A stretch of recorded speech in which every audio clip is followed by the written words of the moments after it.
Hello Rowanas, mabuhay! This is Gay Salardaga and welcome back to my channel. At syempre ngayon nyo malalaman ang aking reaction video sa Miss World Philippines press presentation. O, diba? Kung sino nga ba ang kumabog ng bonggang-bongga at nagbigay sa akin ng somehow vibe na manalo ng Miss World Philippines 2026. So, magbibigay ako ng aking top 10 kasi nahirapan nga ako dito sa aking top 10. What?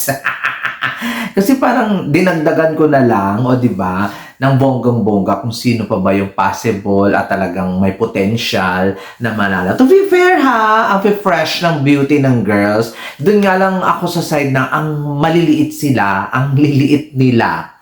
Ayun, maliliit sila pero magaganda. Mga fresh and the young looking beautiful beauty queens na dapat nating abangan ng bonggang-bongga. Syempre, parang nakakaumay na yung mga returnees, no? Pero etong batch na ito ng Miss World Philippines, although wala naman ako masyadong nalalakasan masyado, pero alam mo na doon yung ganda at saka yung freshness. Kudos naman doon sa Miss World Philippines. So, ito na nga ang aking top 10 ng bonggang-bongga. Nakakalap talaga ako ng 10. Pero kudos muna kay Miss Bukid doon ha. Ang bongga ng Q&A ho. Perfect. Love it. Ng buong, isa sa mga nagustuhan ko sumagot, very confident. Yun nga lang yung kanyang pasarela at saka sa kanyang swimsuit mukhang not to the point na ipapasok ko siya sa top 10. Pero shout out sa'yo, ang galing mo girl. Ang galing mo girl. Sana laban lang ng bonggang-bongga. Marami pang mga challenges sa mga fast track, kaya ilaban mo yan girl. Kaya mo yan.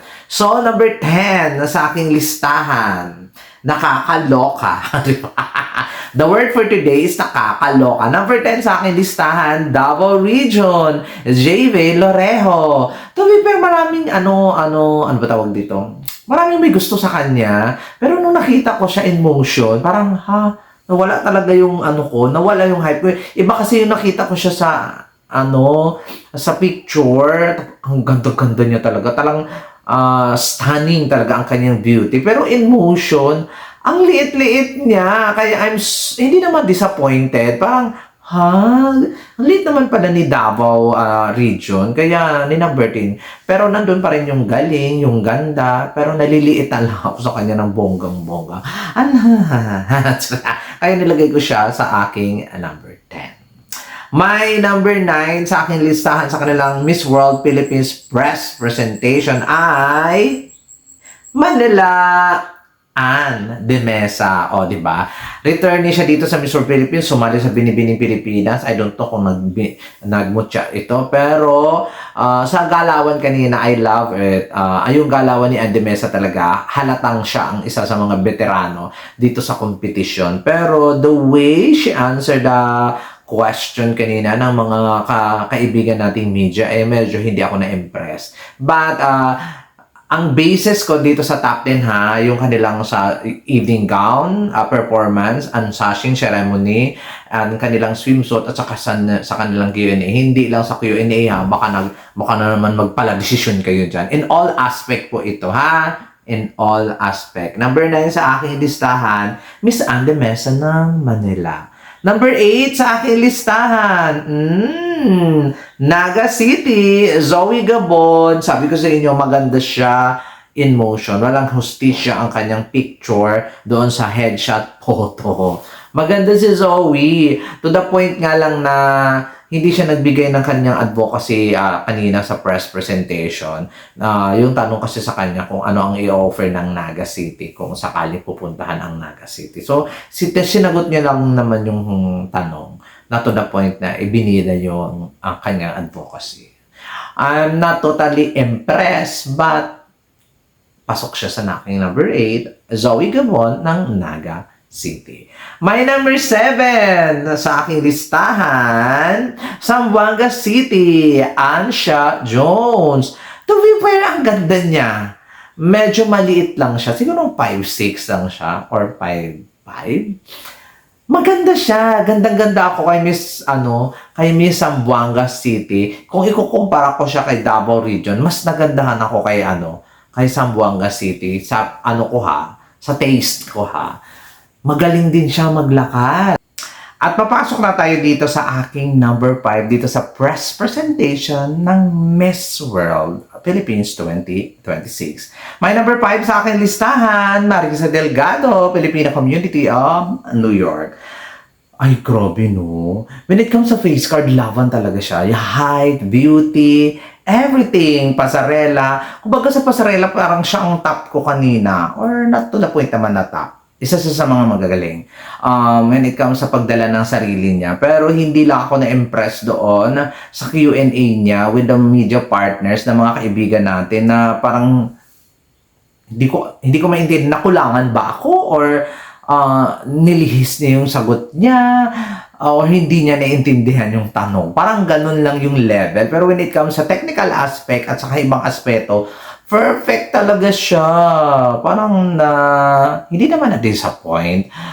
Parang siguro konti pang push ng bonggang-bongga when it comes sa Q&A Marisa Delgado. Kaya number 5 lang siya sa akin. Pero deserve, at may potential naman talaga siyang manalo ng Miss World Philippines kung bobonggahan pa niya ng bonggang-bongga. Di ba? At syempre, ang aking number 4, hindi niyo to inaasahan na maging number 4 siya sa aking listahan. Gabriel Galapia ng Pampanga. Ang galing niya sumagot. To be fair sa kanya, at saka ang ganda niya talaga. Telegenic talaga siya. Magaling sumagot, matangkad, telegenic, magaling gumalaw. Kaya wow, sabi ko. Kanina sa reaction video ko sa kanilang headshot photos, ayaw nyo. Pero mas maganda talaga siya in motion. To be fair, ang fresh niya. Isa sa mga magaganda doon sa na beauty queen talaga yung beauty niya. Hindi umaartista, hindi... Basta beauty queen talaga yung ganda niya at may ino-offer talaga si Gabriel Galapia.